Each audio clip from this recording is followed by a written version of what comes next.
Chapter 19. Janai had been only 6 when her father, the king, had died in a hunting accident on the southern ridge. The days and weeks that followed had overflowed with firsts.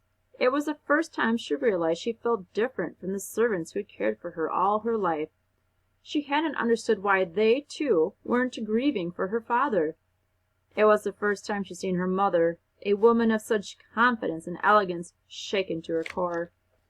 It was the first time Janai had wished with all of her heart for magic, or for anything that could relieve her mother's grief. In those days, whenever Janai found her mother crying, Queen Sula would immediately wipe her tears and take the girl to the grand hall of Ank's tower. A lavish room with gilded doorways and great crystal chandeliers, the hall had hosted many a ball in the past. On the walls hung the portraits of every monarch who had ever ruled the land. Her mother had once said that everything Janai would ever need to know about their family could be seen in the eyes of those who had come before. First, mother and daughter would walk through the grand hall, and Janai would recite the names of the 40 monarchs in order of succession. When this was finished, the queen would reward her daughter by taking her out on the balcony and reading a story by moonlight. One night, just a month after her father's death, Janai sat on her mother's lap and listened to a story about a sorceress who could commune with rivers, whisper chants that turned into stars, and tame the williest dragon by painting its soul with blue she'd plucked from the sky. The stories, which Janai even then suspected were meant to make her forget her painful loss, only made her miss her father more, and it had taken the whole month for Janai to work up the courage to ask her mother a question. It took courage because there was an answer that would make Janai happy, and an answer that would not. "Is magic real?" she asked her mother. The queen paused. Her gaze became distant, as if she were choosing exactly the right words from a collection etched invisibly on the starry horizon. Then she said, "Love as if it is, live as if it's not." At the time, Janai didn't know what that meant. She only liked the idea that love itself was some kind of magic. That was certainly how she felt when her father had been near, or when she was on the balcony with her mother reading stories. It wasn't until now, as Janai followed the dirt road to Emberfell, with the village boy leading the way, that she finally understood what her mother had been trying to tell her. You can't wait around for magic to happen, she thought. Magic wasn't going to recover Anne, nor was any person, because no one with the power to help knew where she was, except Janai, the person who sent Anne into the curse. How did Janai think she could be queen?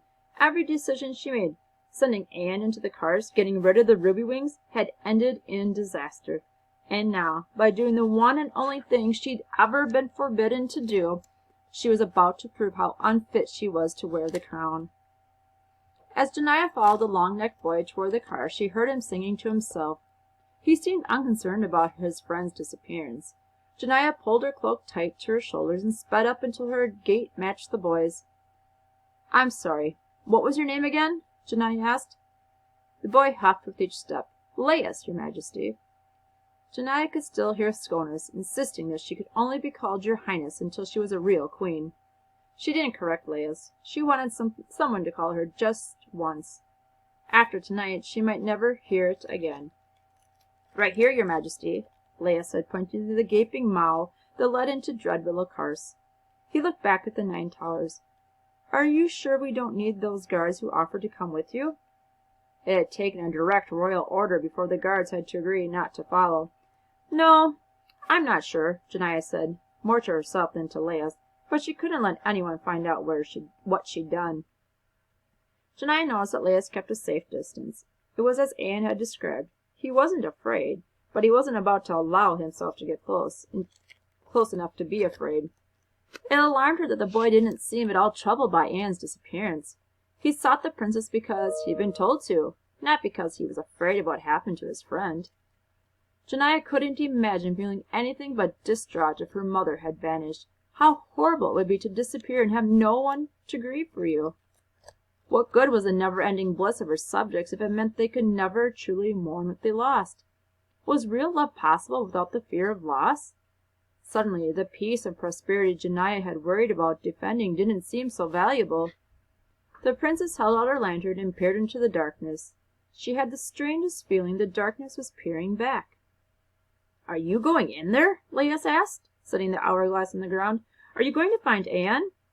Janiah didn't know what to do. "What would you do if you were me, Laius?" she asked.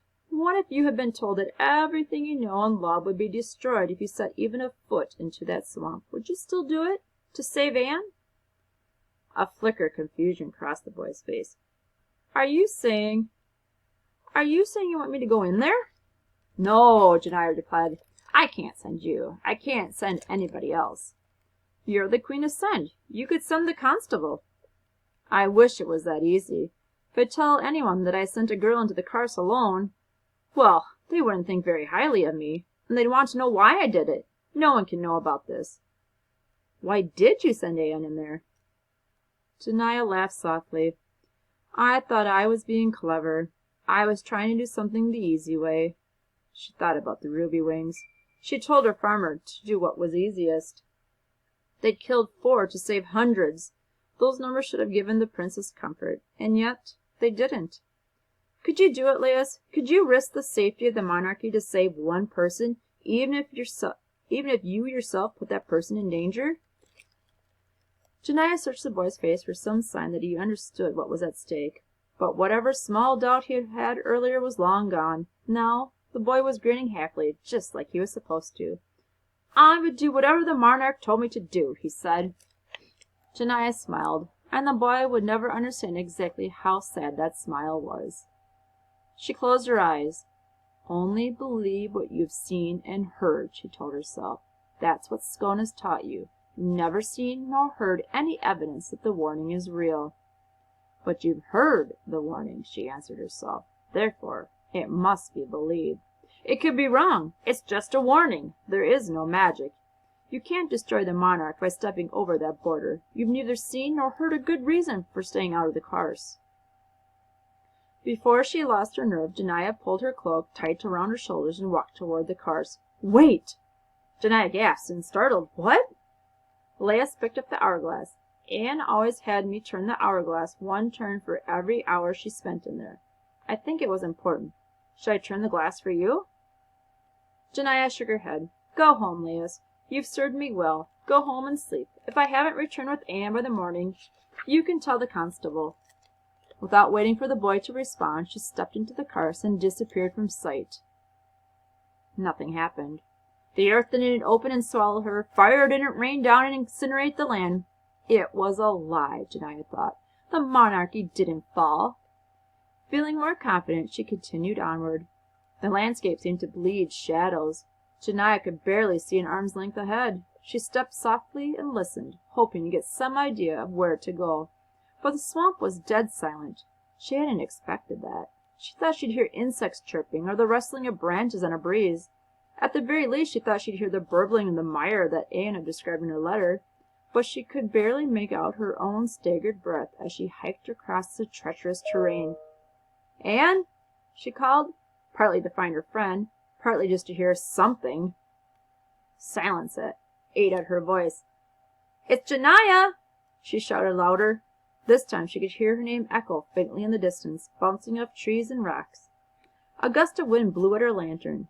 Janiah knelt and raced to relight the wick.